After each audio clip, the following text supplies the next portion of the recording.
শাসকের বিরুদ্ধে মুখ খুলে তাপস পালের পরিবারে এক ঘরে, বাড়িতে পুলিশ ডেকে অভিযোগ তাপস পালের স্ত্রী ও কন্যার।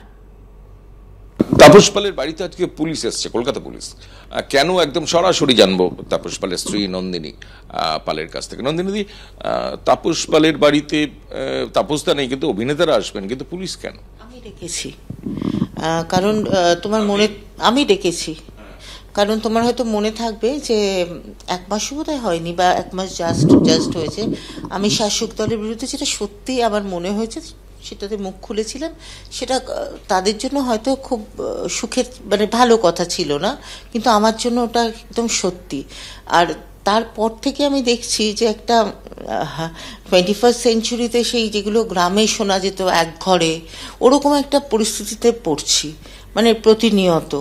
মানে যেমন ধরো মানে অদ্ভুত খুব সাটল ওয়েতে অসহযোগিতা, কিন্তু জীবনে দেখো সমাজে থাকতে গেলে যেমন তোমার যারা আমাদের হেল্প করে কাজে তারা বা যারা আমাদের আয়ন করে তাদের তো সব প্রত্যেকটা মানুষকে তো খুব দরকার, মানে একটা অর্গানিজম, রাইট? আমরা একটা মানে মাইক্রো অর্গানিজমে থাকি, যে মুদিখানার দোকান থেকে খাবার মানে জিনিস আসবে, কাপড় জামা আমরা ইস্ত্রি করতে দেব, বা কোনো কাজের দিদি বা মাসিরা আসবে, ঠিকের কাজ করে দিয়ে চলে যাবে, ভেরি সাটলি একটা আসছে না। আমি হয়তো এটা বলেছি, সেটা ভালো লাগেনি, সেই কারণে হয়তো মানে একটা আমাকে বা আমার মেয়ে দুজনে আমরা থাকি, তাদেরকে একটা মানে ঠিক আছে দাঁড়া তোদের দেখছি।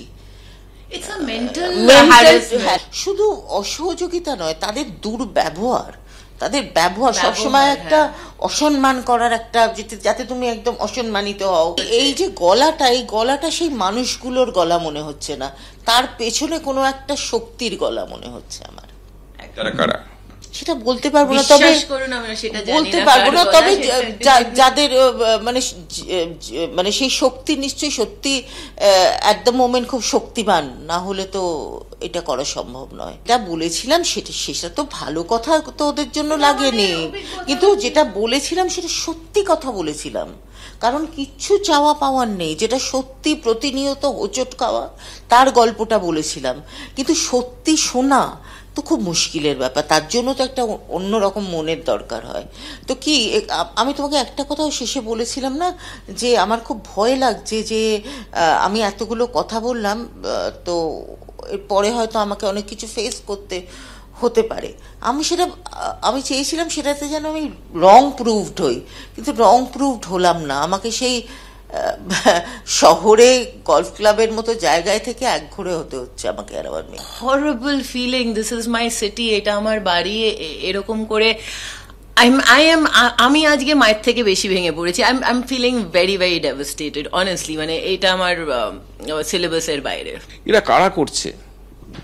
দেখো, যদি খুব ক্লিয়ার চিন্তা করি, আমরা কথা বলেছিলাম কার এগেনস্টে? শাসক দলের এগেনস্টে। তো আমার ধারণা সে তারা ছাড়া আর কারা করবে? তাদের ইন্ধন না থাকলে তো এটা হতে পারে না। কার এগেনস্টে বলেছি? শাসক দলের এগেনস্টে বলেছি। আমি যাই হোক, আমি শাসক দলের এক মানে যার নাম তোমাদের কাছে নিয়েছিলাম, যার এগেনস্টে হয়তো বলেছিলাম সো কল্ড, তাদের একজনকে ফোন করেছিলাম। তিনি যদিও ক্লেম করতেন আমার নাকি সব ফোন ধরেন, প্রচন্ড হেল্প করেন, কিন্তু আলটিমেটলি ফোনটা ধরেন আজকে। কিন্তু ওই যে বললাম একজন ধরেছিলেন, কুনালদা, এবং তাকে আমি অফিসিয়ালি জানিয়েছি সবটাই। হি লিসেন টু আস। আমরা ভেন্ট করতে, আমারও এখন কেমন মনে হচ্ছে যে এটা কি করছি, মানে মনের ভেন্ট করছি। উনিও মানে শুনলেন, হ্যাঁ হ্যাঁ হ্যাঁ, আর কি করবে? না, এখানে উনি শুনেছেন, ওনারও করার কিছু নেই। এখানে শাসক দলের একজনের কাছে সবাই পাপেট, তার বেশি কিছু বলার নেই, বলে ক্যাক করে দেবে। তো কারোর ইচ্ছে থাকলেও বলা যাবে না। আর সেটা যার জন্য আমি বললাম, এই দলে ঢুকতে গেলে মেরুদণ্ডটা পাশে রেখে দিয়ে আসতে হয়, যেটা তাপস পাল কোনোদিন পারেনি, তাই জন্য তাকে ফেলে দেওয়া হয়েছে। সেটা যে করতে পারবে সে একেবারে ক্যাবাত হয়ে যাবে। তাপসবাবু তো, আবার বলছি, তাপস পাল শাসক দলের এমপি এবং এমএলএ ছিলেন সে দুঃসময়, শাসক দলের দুঃসময়, যখন মমতা ব্যানার্জি বলতে পারতেন না যে আমার মুখ প্রত্যেকটা সিটকে রিপ্রেজেন্ট করছে।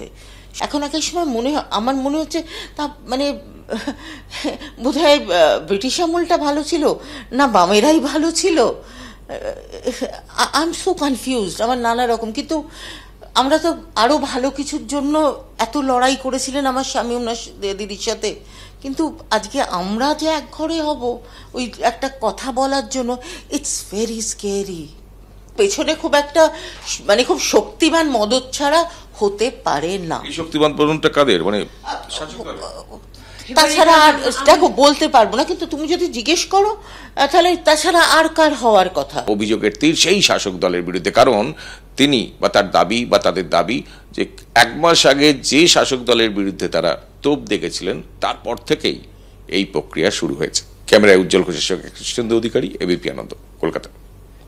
এবার আপনাদের শোনাবো এর আগে এবিপি আনন্দর মুখোমুখি হয়ে কি বলেছিলেন তাপস পালের স্ত্রী ও মেয়ে। সুদীপদা, নয়না, যারা আমাদের খুব প্রিয়, তাদের নিয়ে দিদি আমাদের বাড়ি এসে এবং অনেক অনেক মানে প্রায় জোরজবস্তি করেই তাপসকে পলিটিক্সে আনা, কারণ তাপসের স্টারডামটা তখন তৃণমূলের কাজে এসেছিল। বাবার বডিটা নিয়ে যখন এলাম, I think everyone would know, mister Arup Biswas আমাদেরকে পুরো এয়ারপোর্ট থেকে নিয়ে এলেন।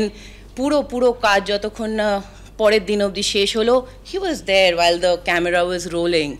উনি বললেন যে কোনো দরকার হলে আমি আছি, ফোন করো। সেই দিনের পর আমি যখন সমাজের কাজের জন্য বাবার কার্ড দিতে গেছিলাম অবধিও, উনি কিন্তু সামনে এসে কার্ডও নেননি, মিস্টার অরূপ বিশ্বাস। মানে অত কিছু মানে হেল্প করার পরে, মাই পয়েন্ট বিং, উনি আমার আর মায়ের ফোন ব্লক করে দিয়েছিলেন। দিদি মানে যবে ভুবনেশ্বরে গিয়েছিলেন, উনি তাপসের কাছে এসেছিলেন, মানে সুদীপদার কাছে হয়তো 40 মিনিট ছিলেন, তাপসের কাছে 5 মিনিট ছিল। উনি বলে গিয়েছিলেন যে তোমরা একদম কান্নাকাটি করবে না, মলয় আছে, আমি ওকে সব বলে গেছি, পুরো লিগাল দিক, টাকা পয়সা সব ও দেখে নেবে। এখন তাপস বেলটা পেলো যখন 1 crore, আমি বললাম ভগবান, এটা তো বেশ বড় অ্যামাউন্ট।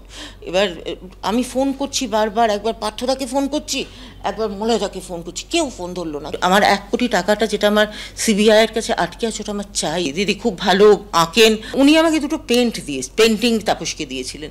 আমি না অনুরোধ করব যে আমার কাছে না ওই টাকাটার এতটা দরকার, আমি শুনেছি ওগুলো একটা পেন্টিং 1 কোটি কত লক্ষ টাকায় বিক্রি হয়। আমি ওই 2টো পেন্টিং দিয়ে দেবো কারুকে, কেউ যদি আমাকে 1 কোটি প্লাস আমার যেই যাতায়াত আর এই খরচাটা হচ্ছে দিয়ে দেয়, please, I need the money. কালকে হয়তো হতে পারে আমাদের এই ইন্টারভিউর পর তৃণমূল প্রচণ্ড রেগে গিয়ে আমাদের যার পর নয় বিপদে ফেলতে পারলো।